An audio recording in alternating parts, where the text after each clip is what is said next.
Hey there YouTube, it's Cadiot, and welcome back to another episode of Building a Fantasy World, or Building a Medieval Fantasy World. In this episode, we're going to build this ravine town that we're flying through right now in this early cinematic cut that I put together, because, why not? This took me probably about 20 hours to put together, so a little bit shorter than the other episodes, but overall, I'm really happy with the results, and I think you all will be too. So, getting right into it, we're going to start with the first house here, and this is a kind of like a white Tudor house style of thing. It doesn't really have the lines like normal Tudor houses do other than on the corners, but it works. So what I use is, of course, the standard Tudor palette I always use with the diorite and the calcite. I've been playing with some more palettes for Tudor homes recently, and I think if I ever build any more in the future, I'm going to come back through and add some more blocks to them, because I've actually discovered a new palette that works even better than what I used. So here I play with a more of a darker green roof, blue roof, using, dark prismarine and copper. And I add this window on the top. I'm using a larger window than I normally do. I've started to realize that those work a lot better than the small ones I would put on my builds before. They just, I don't know, they add a better sense of scale, and it makes the roof look a lot more proportional to the build than when you have the tiny windows on it, because the tiny windows just make the roofs look massive, and that's not good. Overall, I think they improve the roof quality. Moving on, so now we're on to the second house here, and this one, none of these houses have names. None of them even have assigned ideas, like what's going on with them or anything, because I just don't build the interiors. So I can't really tell you what's inside this house. But what I can tell you is this one is going to be made out of sandstone. But first, I forgot, I built a bridge here first, because, it's nice if you can get to your house, and to get to your house, you kind of need a bridge from, the mainland, especially when you're in a ravine like this. So drawing some attention to the path here, what I use campfires and then spruce wood and then dark oak to kind of give it slope and give it some texture at the same time. The spruce trapdoors really kind of break it up, and then I use buttons and pressure plates here and there to help. You can see I also drew across some oak as a rope fencing, so it's like a rope bridge.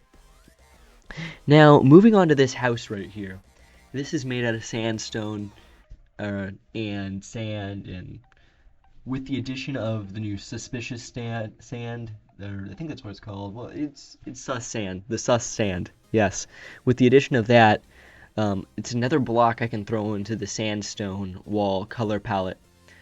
I'm also gonna throw on here a copper roof as one of my orange roofs, and what I learned as well with these copper roofs, and you'll see it here in a moment, is that acacia is a great supplement to the orange roof texturing. It goes well with the copper, and it goes well with the granite and slightly aged copper that you throw into these copper red roofs. Again, copying the window pattern. And I also came back through and added that's birchwood and some signs to the sandstone wall. It really actually, another thing I learned, it really helps. It gives that little bit of bump to the build and makes it look a ton better than it would have. So now we're going to move on to this big arch. So before this canyon, it was just kind of a through thing, and that's great and all, but what really makes these things stand out is kind of like some height. I wanted to add some more height to the build. Before, it would have just been very linear, very level, you look in one line and that's the entire build. But with this arch, it's kind of meant to draw the view of the build upward, because I want you, the viewer, whoever's looking down at it, to have more than just one line of sight that looks good. If I can look at it from the top, or I can look at it from other angles and I can see more to the build, it makes it look better. And so that's why I added that little arch. Now we're on to the third house here, and this one is a new block palette that I also picked up here. And that's using mushroom, the round mushroom, mud, and jungle. It works as a great little wood organic palette. I guess mud isn't organic, but the dried mud is, it blends really well, in my opinion, with the mushroom. I mean, it's from a distance that could be indistinguishable. Of course, you'd see the mushroom on a mushroom, but that's not the point. I also come through here with what is this, deep slate roof? Yeah, one of those roofs. Those are normal. I do those a lot. Nothing too new here. But I come through with one of the deep slate roofs, and yep, that's that house. We now move on to this additional bridge here, and this one was originally also going to be a rope bridge. However, I just couldn't figure out how to make the best rope for this bridge specifically, with how short it is and where the ropes would end up. And so I eventually am going to scrap the rope bridge aspect of it and go to a more arc bridge, like an underside arc, that then supports the actual bridge. I am not in any way a civil engineer, so don't make fun of me for actually do make fun of me, because I don't think this would work in real life. So do make fun of me in the comments. If you don't, I will know you didn't watch this far and you are not a real one. Anyway, moving on to the fourth house here.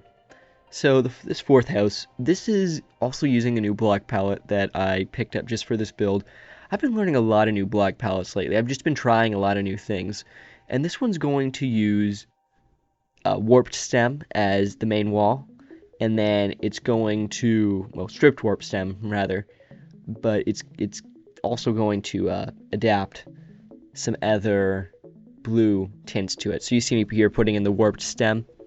And this is warped stem, warped planks, and I believe that's blue wool and and I think light blue concrete powder. It's one of the blue concrete powders. But anyway, it gives this blue texture, and of course, the darker black there, the planks, break it up. It makes it seem a lot less fluent from a distance. Adding on again, deep slate roof, and a window. I don't know what's going on with the shaders in the replay mod, at least when I made this, but they were going nuts. So, who knows? I'll try to fix that in the future, but no promises. I think the replay mod shaders are just not working well. Anyway, I'm inside the house apparently doing something. I don't know what. I'm under the thing there doing something. This is like normal Cadiot behavior when he does his stuff and makes his time lapses. Doesn't show any of the stuff that's important, but just leaves it there. Blank, not doing the right things. Little furnace. Okay, moving on to the fifth house. This one uses the other nether wood once we get there, using its own special red block palette. Of course, new block palette again. A lot of new block palettes in this build for me, and a lot of revised ones. I don't know what happened. I just experimented, using a note block base here. Sorry, it's not the other netherwood. This is mangrove. I don't know why I said the other netherwood. I think because there's netherrack on this here, and eventually you'll see some netherrack get added. Oh, it's already been added. I take that back. Basically, this one, I bumped my mic. Oh, stupid me. Anyway, this one, yeah, it's got a note block base for the base trim, the mangrove, and then I'm using another deep slate roof because none of the other roofs, when I tried them at first, worked with this palette, or they just didn't feel like they worked with the palette. So this actually house does have a use. It is the chairlift house, meaning it's got this little chain going out the side with this little chairlift car here, and that would be kind of the other way into the little town. It also gives me some ability down the line to expand out this way and add some things if I ever decide I want to build out this way, or if there's any like runes or anything that need to go out this way. This would be your way of getting to them, but I haven't done that yet. So now we're going to move on to the final the final cinematic view, and I will leave you with it, and I'll be back to end it out here in a minute.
I now interrupt the cinematic to tell you to do the YouTube things. Subscribe, like. Ooh, these two videos on screen are cool. Go watch them.